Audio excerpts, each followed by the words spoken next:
Je n'ai pas de problème avec lui.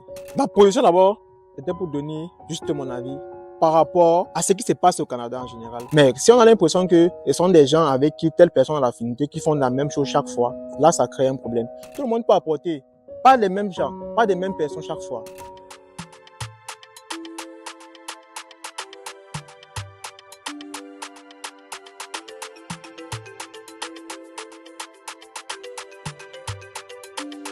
Mon aventure sur les réseaux sociaux a commencé depuis fin 2022, depuis début 2023.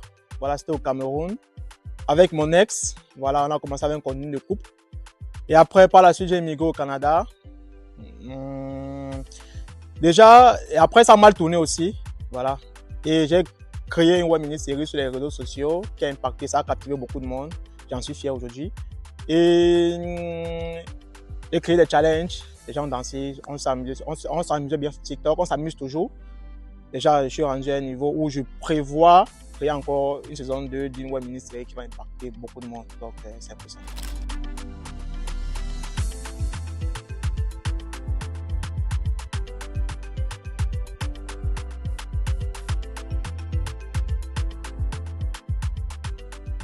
La création de contenu ne dépendait pas de moi. Je ne voulais pas déjà m'afficher sur les réseaux sociaux. Au tout début, voilà, c'était l'idée de mon ex. Et les réactions sur les réseaux sociaux étaient tellement négatives parce que nous sommes très très jeunes. Voilà, il y avait beaucoup de critiques. Mais après, les gens ont beaucoup aimé. C'était un peu ça.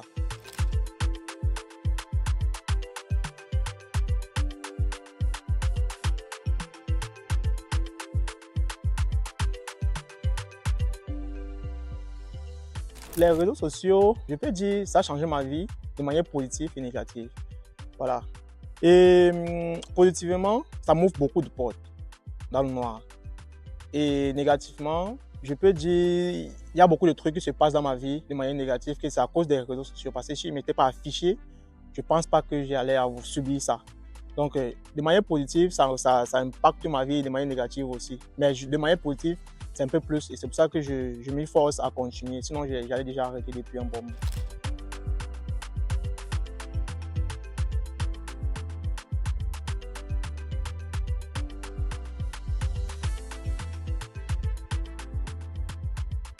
Premièrement, on a fait comme 4 ans de relation quand j'étais au Cameroun. C'est quand nous étions à 1 an qu'on s'affichait sur les réseaux sociaux. Donc, je pense que les réseaux et la vie privée n'étaient pas vraiment différents parce que tout ce qu'on faisait dans la vie privée, on s'affichait sur les réseaux sociaux avec.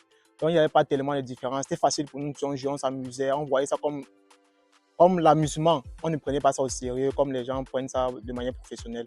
Donc, je pense que c'était un peu ça. C'était pas vraiment un truc de professionnel au début.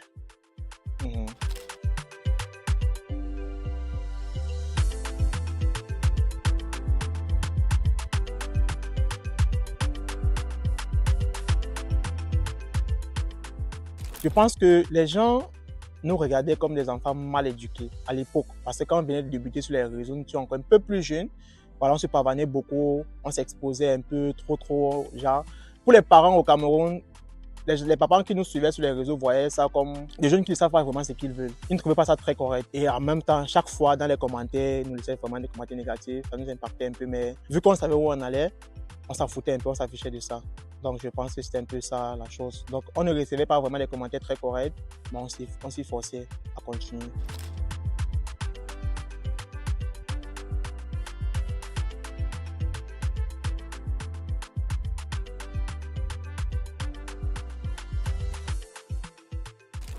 Premièrement, j'ai lancé une web mini-série intitulée La belle-mère toxique. Voilà, je pense que ça a beaucoup captivé beaucoup de monde. J'ai eu beaucoup d'encouragement dessus. Au jour d'aujourd'hui, je pense ou je rêve de réaliser encore un truc un peu plus, beaucoup plus grand, parce que je rêve grand d'abord, premièrement. Mais les conditions du Canada ne me permettent pas, moi personnellement, de faire ça comme ça, à la hâte, parce que tout le monde n'est pas disponible ici au Canada comme au Cameroun. Donc, il faut beaucoup d'investissement et l'investissement qu'on n'a pas pour le moment, mais je suis en projet de réaliser un autre truc, donc que je peux vous spoiler pour le moment. Donc, je pense que ça va beaucoup vous plaire. Donc, restez scotché à mon compte TikTok Para le 15 et ma page Facebook Para le 15. Donc, je vous prépare un truc très grand.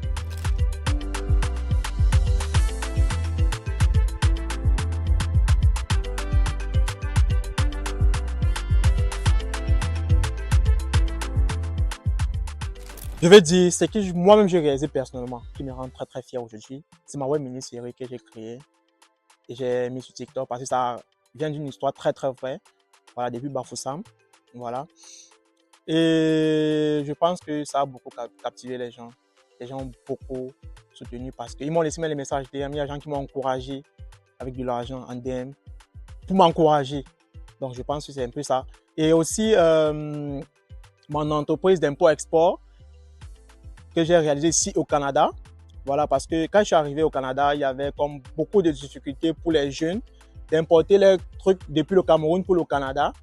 Voilà, donc j'ai eu à résoudre ce problème, mais comme tout jeune, je me suis lancé dans l'entrepreneuriat sans toutefois connaître vraiment les difficultés. Je traverse beaucoup de difficultés et j'apprends beaucoup de ça. C'est vrai, je trouve beaucoup de problèmes et tout, mais je n'arrête pas, j'y fonce parce que je sais au bout de l'effort, il y a un réconfort qui s'y trouve. Donc c'est un peu ça. Je pense que je vais encore amener un peu plus chaque fois, je crée, j'apprends, je reçois des critiques et ça m'enseigne beaucoup.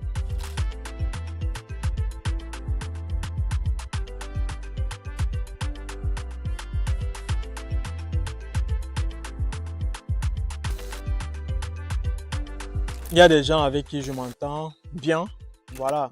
Mais je suis d'abord celui-là, je tiens à répéter, je ne force rien, voilà. Donc les gens avec qui je m'entends bien au Cameroun, on se parle de temps en temps, voilà, sur WhatsApp, sur TikTok et tout. Il y a l'Intouchable, voilà, il y a Dano, de temps à autre, il y a Claudio Njala. Ils sont nombreux, mais on ne se parle pas comme des amis, mais on se parle de temps à autre. Quand on doit soutenir, on soutient et tout. Ici en Amérique, il y a Passon Simit, big up à toi mon gars. Il y a Marshall, son frère. Au Canada ici, tous les créateurs de contenu en général. Mais quelques temps là, 2 jours là passés, il y a quand même quelques créateurs de contenu avec qui on a eu un clash et puis on s'est séparés.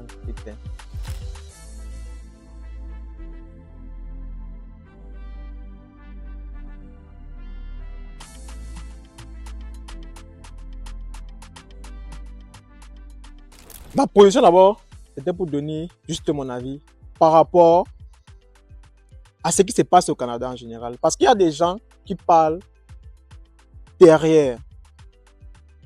Ils n'ont pas vraiment ce petit côté-là de taper la main sur la table. Moi, avec mon petit niveau, moi, je parle le 15. Je sais qu'il y a quand même peu de gens qui m'écoutent. Je ne suis pas trop, mais quelque chose me dérange, j'essaye d'aller taper sec. C'est ça, nous sommes les hommes. Pour Céleste Victorien, comme tu as précisé, tu as mentionné ici, je n'ai pas de problème avec lui. Peut-être lui, il a un problème avec moi, mais moi, je n'ai pas de problème avec lui. Je manifestais juste un mécontentement. Voilà. Et je pense que à travers ce clash, beaucoup de gens ont bénéficié. Parce que ce que je disais dans mon live était très clair. C'était très clair. Je disais, j'avais comme l'impression que quand les artistes ou bien les promoteurs sont au Cameroun, quand ils arrivent ici au Canada, ils approchent une personne. Ça, c'est mon impression. J'avais l'impression là. Et quand il va vers lui, on avait comme l'impression qu'il allait vers des gens avec qui il a plus d'affinité. Moi, je n'ai pas toujours de problème avec ça. Mais mon problème ici revenait toujours, quand j'approche cette personne, lui, il dit, non, ça n'est pas moi, c'est juste que. Pourtant, nous sommes ici au Canada, on voit tout le monde monte en puissance. Ce n'est pas une personne, ce n'est pas deux personnes, donc tout le monde monte en puissance. Donc, si les promoteurs n'allaient pas vers une personne et que les promoteurs la regardaient seulement d'eux-mêmes, ils allaient voir que tout le monde a sa part à apporter. Mais si on a l'impression que ce sont des gens avec qui telle personne a l'affinité, qui font la même chose chaque fois, là, ça crée un problème. Et si tu n'es pas celui-là, que tu viens vers cette personne pour lui dire que, c'est que tu es un peu hypocrite. C'est ça que je n'aime pas. C'est le petit côté-là de dire que non, ce n'est pas moi et tout et tout. Quand on a eu ces clashs, vous avez remarqué sur les réseaux sociaux, beaucoup de gens aujourd'hui, il y a eu récemment le concert d'un grand artiste camerounais que je pourrais mentionner ici. Il a un concert le 18 septembre à l'Olympia.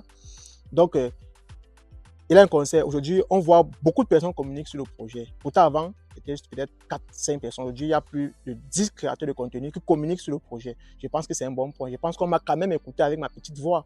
Je pense que je suis en train de dire un truc. Il a dit un truc qui était intéressant à écouter. Même si des gens camouflent pour dire que, par le 15, ça dérange. Mais c'était juste mon impression, mon point de vue. Je pense que ça a quand même changé les choses. Même si moi, par le 15, je ne suis pas dans la communication, mais mon but a été atteint. C'est ça qui me plaît par rapport au clash et tout et tout. Mais moi, personnellement, je n'ai pas de problème avec Céleste. C'est ce que je dis toujours ici. Ouais, que tout le monde ait au moins un petit point sur la table. Tout le monde peut apporter. Pas les mêmes gens, pas les mêmes personnes chaque fois. Et ça, c'était ça mon problème en fait.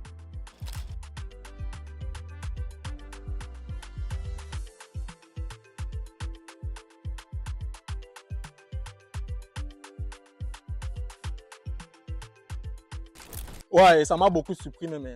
Voilà. Donc, moi, pour moi, j'estime que si ma mission était atteinte, voilà. Parce que quand on regarde bien, il y a le concert qui est là. On a rassemblé plusieurs créateurs de contenu, peut-être x2, x3 le nombre qu'il y avait avant. Aujourd'hui, ils sont beaucoup plus nombreux. Et ma mission était atteinte par rapport à ça. Mais si après, il y a des gens qui détestent Para parce qu'il a dit ce qu'il pensait et mon but a été atteint. Donc, je pense que c'est correct. Hein. Moi, je n'ai pas de problème avec les gens. Donc, personne ne paye mon loyer au Canada aussi. Donc, je vis ma vie. Déjà, si il y a ce qui est dit, j'estime vrai pour moi. C'est correct. La vie avance. Et puis, je pense que je me plais même déjà seul. C'est ça.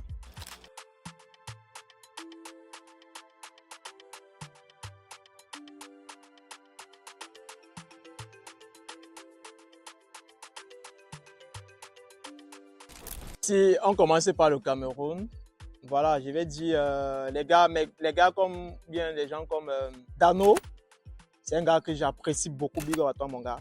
Simplesse, voilà, une jeune créatrice de contenu très percutante. Voilà, j'ai ses trucs au quotidien, ça me fait rire et tout. Gabi Kamer, voilà, Gabi Kamer c'est aussi un très bon gars. Ils sont nombreux, je ne vais pas citer ici, on ne va pas dormir ici. Au Canada, il y a un gars comme Nabongo, j'apprécie son contenu, voilà. Monsieur Wilson, voilà, donc il reçoit avec beaucoup de trucs. C'est Yuyu aussi, big up à vous, hein. Je vous salue les Yuyu de Monsieur Wilson.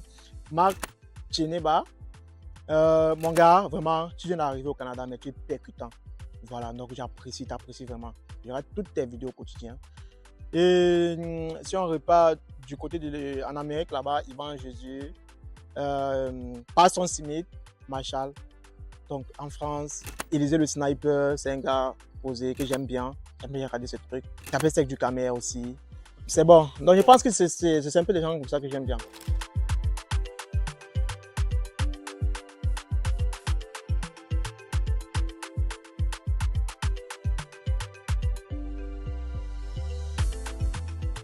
Je pense que si Guest Surprise m'a invité aujourd'hui, et si je suis en train de faire un podcast avec Guest Surprise parce que j'apprécie vraiment. Ce que je vois sur YouTube, c'est du très bon travail. Voilà, c'est pour ça que je honorerai à ce rendez-vous. Vraiment, les gars de Guest Surprise, big up à vous, continuez comme ça, vous allez aller loin.